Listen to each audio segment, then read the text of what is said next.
tomar a ceia já, e eu vou falar sobre o Deus que te vê, o Deus que te enxerga, o Deus que enxerga uma pessoa, enxerga uma cidade, enxerga uma multidão. Uma vez, nesses 40 e poucos anos, estava com muita dor, porque a gente passa por dores, problemas, e no culto,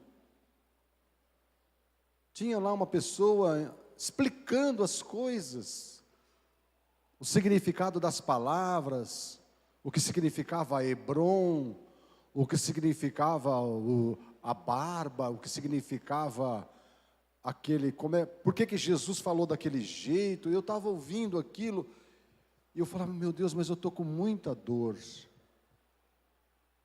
O que essa explicação vai me ajudar?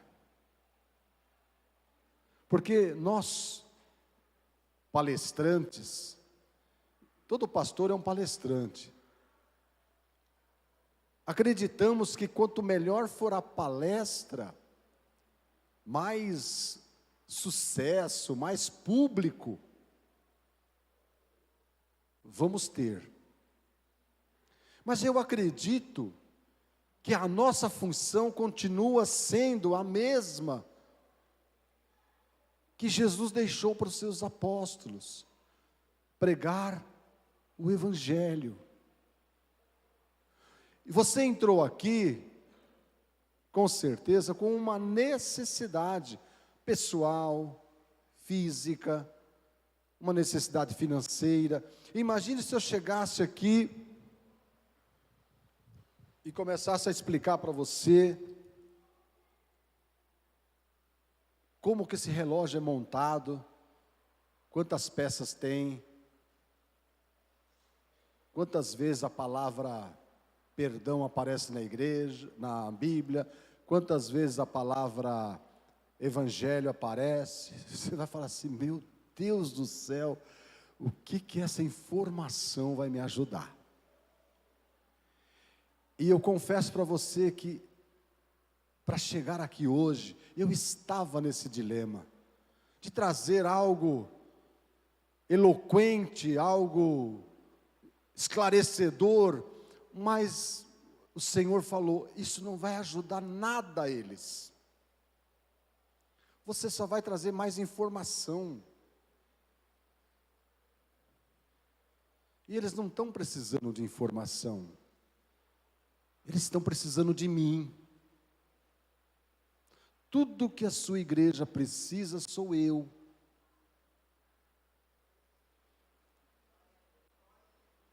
É verdade ou não é, irmãos? E ele falou, tudo que o seu rebanho precisa, sou eu. Então eu quero falar para você sobre esse Deus que te vê.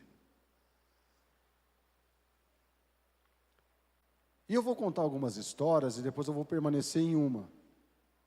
Vou falar de algumas, vou citar o texto, você pode anotar.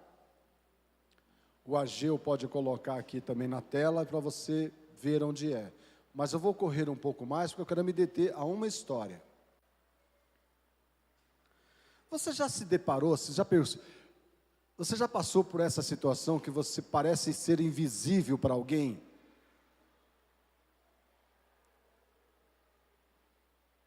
Você queria tanto ser notado e parece que você não existe para aquela pessoa? Você não existe para aquela empresa, você é apenas um número. No bairro que você mora, nunca nenhum vizinho bateu na sua porta para perguntar se você precisa de alguma coisa. Os seus parentes, Pessoas do teu próprio sangue, parece que só te procura quando estão precisando de alguma coisa, ou para te encher as paciências, mas não estão interessadas em você. E eu quero dizer que isso, para Deus, não é verdade. No começo da criação, no começo da civilização, o ser humano tomou uma direção de colisão contra a vontade de Deus. E Deus chegou à conclusão, em Gênesis capítulo 6, vou acabar com isso. É uma bomba atômica que precisa. Vou destruir. E ele colocou todos no mesmo balaio. Todos no mesmo saco. Vou começar de novo.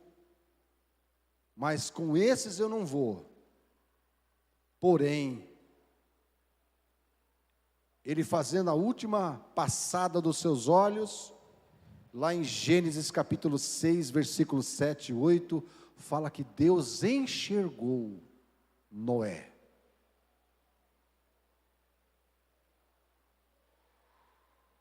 Noé não era um cara bonzinho, a gente pinta ele de bonzinho.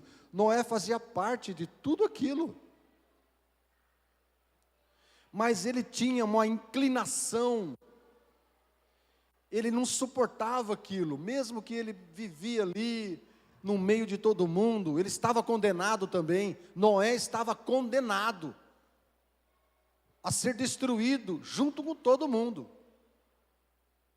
Mas quando Deus olhou para aquele homem, Deus enxergou algo de bom, algo que vale a pena repensar na decisão.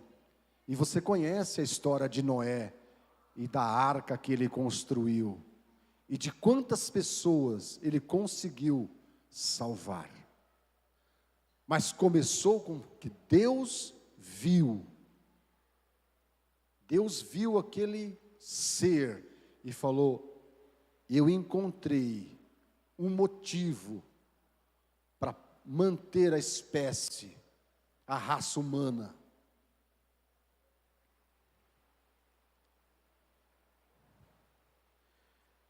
Talvez é conosco isso. Você está em Sorocaba, a bandidagem cresce, a violência, as invasões. Talvez você nem saiba, mas existe uma conspiração que se alguém não fizer alguma coisa, você vai junto. Uma outra situação, mais à frente, foi do povo hebreu. De Noé nasceu mais um povo. Desse povo nasceu Abraão, né? E de Abraão nasceu uma grande nação, e por circunstâncias adversas eles foram parar no Egito. Foram parar no Egito. Lá no Egito, o que era bom se transformou em mal. E eles cresceram lá, quase 2 milhões de pessoas, e eles estavam sendo escravizados por aquele governo. E lá em Êxodo capítulo 3, do 7 ao 8, quando Deus fala com Moisés, Deus fala assim para Moisés: eu tenho ouvido o choro e os gritos do meu povo, por isso eu desci para ver de perto o seu sofrimento, porque Deus vê, Deus enxergava, Deus ouvia os gritos das mulheres, das crianças, os homens sendo chicoteados. Então Deus fala aqui em Êxodo capítulo 3, do verso 7 e 8, eu estava ouvindo e eu resolvi ver com meus próprios olhos, por isso eu desci. E você conhece a história do Êxodo, do Mar Vermelho, das pragas, do maná do deserto. Tudo isso aconteceu, sabe por quê? Porque Deus viu. E eu quero dizer que Deus vê você. Assim como eles estavam sendo escravizados, às vezes pessoas estão sendo escravizadas, não por outra pessoa, mas escravizadas por uma condição social, a pobreza, a miséria, a falta, o vício. Você poderia contar quantas mulheres você já ouviu falar que apanha do marido? O feminicídio acontece de verdade, são espancadas, esfaqueadas. E eu quero dizer para você, Deus vê. Deus vê.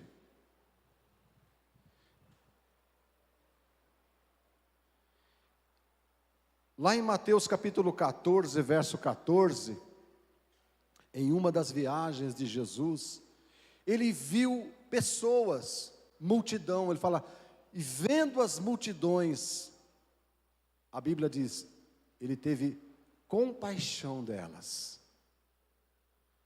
E ele falou assim, são pessoas sem receber cuidado de ninguém. Ovelhas sem pastor. E estava cheio de pastores, muitos fariseus, sacerdotes, poderiam estar cuidando dessas pessoas. Mas aquela multidão que acompanhava Jesus, Jesus viu aquelas multidões, enxergou as pessoas e disse, eles se parecem com ovelhas que não têm pastor. Você não precisa ir longe. Vá no hospital regional. Vá no centro da cidade. Vá nos UPAs, nos PAs. E você vai ver uma multidão de pessoas. E de todas as religiões. Lá tem católicos. Lá tem espíritas, protestantes, evangélicos, da Testemunho de Jeová, da Assembleia de Deus, estão lá, curtindo o mesmo sofrimento, esperando a mesma vaga para ser internado. Vá no presídio. Ontem, sábado, é dia de visita. Tem uma multidão de mães, esposas, filhos, netos, passando por constrangimento para poder visitar o parente, o marido, o filho, a filha. E Jesus disse assim, estas pessoas, elas são como ovelhas que não têm pastor. E você sabe o que aconteceu? Ele multiplicou pães e peixes. Ele fez algo por aquela multidão. E eu quero dizer para você, Deus vê você no meio da multidão.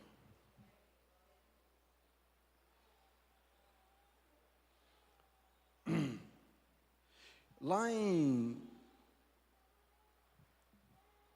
Lucas capítulo 13, 34, fala que Jesus estava indo para Jerusalém, e ele deu uma olhada para Jerusalém do monte, do alto, e a palavra de Deus fala que Jesus chorou ali, por aquela cidade. Ele estava indo para Jerusalém, e ele fala, Jerusalém, Jerusalém, cidade que mata seus profetas.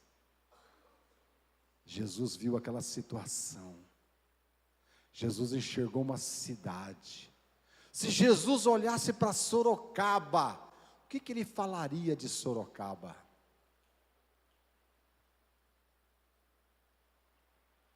Se Jesus orasse para o estado de São Paulo, mesmo com as ameaças lá, ele foi para Jerusalém, enfrentar o que tinha que ser enfrentado, porque ele enxergou uma cidade. E agora eu vou contar essa história, que eu prometi a você. Todo mundo tem um canto para chorar suas mágoas, né? Geralmente o pessoal separa o travesseiro, né? O travesseiro conhece suas lágrimas, lá você fica abraçadinho, lá você lembra do que você está passando, você conta para o seu travesseiro, tudo que você está sofrendo. E lá no travesseiro você está no escuro, ninguém está te vendo. Eu estou contando isso porque, geralmente, as pessoas, nós, temos um lugar onde a gente chora as mágoas, não é? E tem até um trocadilho que fala sobre a cadeia, né? A cadeia, quando a pessoa é presa, lá é um lugar onde o filho chora e a mãe não vê. Lá na cadeia. Mas eu e você, nós temos lugares onde nós choramos e ninguém vê. Porque a gente se esconde. Em Israel, tinha uma cultura, o povo de Deus tinha uma cultura. Tinha uma árvore, a árvore chamada figueira. E ela foi tida como uma árvore especial, onde todo judeu, quando tinha um problema, uma mágoa, um ressentimento, ou um nó na garganta. Você já teve nó na garganta para chorar? Por alguém? O judeu tinha essa árvore. Então ele ia para a figueira. Se você enxergasse uma mulher ou um homem debaixo de uma figueira, era para você ficar distante, porque ali ele estava chorando. Ele estava contando, chorando as suas mágoas, os seus desafetos. Era um momento dele de expressar a sua tristeza. E tinha um rapaz em Jerusalém, aliás, tinha um rapaz ali na Galileia, e ele estava num emprego novo. Como ele não foi aprovado como um talmidim, como um discípulo de algum mestre, ele tinha que trabalhar. Então ele tinha um trabalho de arquiteto. Então ele tinha que apresentar o desenho de um prédio para ver se ele ia ser contratado. E ele estudou a noite toda, fez aquele projeto, e quando ele apresentou o projeto, ele foi reprovado por questões de suborno. Um outro jovem mais com QI, quem te indica, passou e ele foi reprovado. O que esse judeu fez? Ele procurou a sua figueira. E enquanto ele estava lá, chorando, com o seu projeto na mão, que não foi aprovado, chegou seu irmão. O seu irmão que tinha conhecido Jesus. E o seu irmão chamava Filipe. E ele se chamava Natanael. E Filipe falou assim: irmão, para de chorar. Para de sofrer. Para de chorar suas mágoas aqui. Achamos um lugar melhor que a figueira. Achamos um lugar melhor do que esta árvore. E esse lugar se chama Jesus. E quando ele foi conhecer o mestre, Jesus falou assim: eis aí um verdadeiro judeu. Homem que não há dolo, homem que não há maldade. E aí Natanael ficou espantado. De onde você me conhece? Jesus falou assim: eu vi você debaixo da sua figueira. Porque a figueira era tido como um portal entre Deus e aquele que chora. Quando Jesus disse para aquele moço: eu vi você debaixo da figueira, significava muito para ele, porque lá na figueira ele conversava com Deus. E às vezes a gente pensa que Deus nem está ouvindo, não é verdade? São tantas dores, que parece que Deus está preocupado com a China, Deus está preocupado com a África, e não está preocupado com a gente. Mas quando Jesus disse: eu vi você, na cabeça de Natanael, todas as suas perguntas foram respondidas. E por isso que ele seguiu Jesus. E eu quero dizer para você, se você pensa que você é um invisível, ninguém se importa com você, ninguém está te vendo, Ele está te vendo. Ele é tão criterioso, que Ele sabe quantos cabelos ainda você tem na cabeça. Ele é tão criterioso, que Ele sabe quando uma folha cai de uma árvore.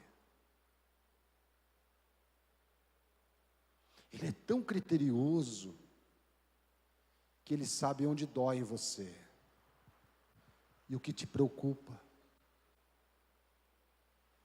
É isso que eu queria te falar. Pode viver, pode voltar amanhã para a sua segunda-feira, mas volte sabendo, e as pessoas podem te fazer de invisível, mas Jesus Cristo não perde você de vista, nem um milésimo de segundo. Amém? No mundo passareis por aflições,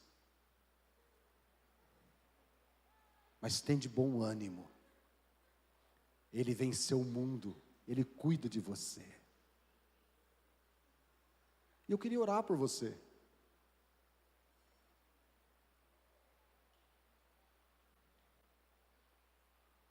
Essa criança que está dentro de você, que quando tinha brincadeira na escola, ninguém te escolhia, ninguém queria jogar bola com você, você era tido perna de pau, você que não tinha nenhuma boneca para levar para brincar. Eu quero orar por você, que você que se casou, abriu mão da sua juventude, abriu mão do seu trabalho, abriu mão dos seus estudos, e agora você está enrolado aí com um filho pequeno, adolescente, indo e vindo do hospital. Eu quero orar por você, porque Deus não esqueceu dos seus sonhos. Eu quero orar por homens que estão aqui, que não imaginava que o casamento ia trazer situações difíceis, que papai e mamãe não podem ajudar mais. Eu quero orar por você, porque Deus vê você. Amém? Você que está com o coração rachado, achando que você passou batido na escolha. Não. Deus viu Noé, Deus viu os hebreus, Deus viu a multidão, Deus enxergou uma cidade inteira, Deus enxergou uma pessoa, Natanael, e Ele está te olhando agora. Amém? Para quantos esta palavra fez sentido? Fique em pé comigo. Para quantos esta palavra fez sentido?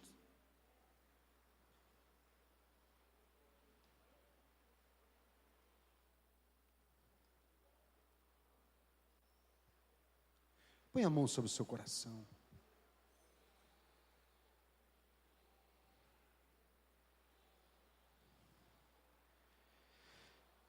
Feche os teus olhos.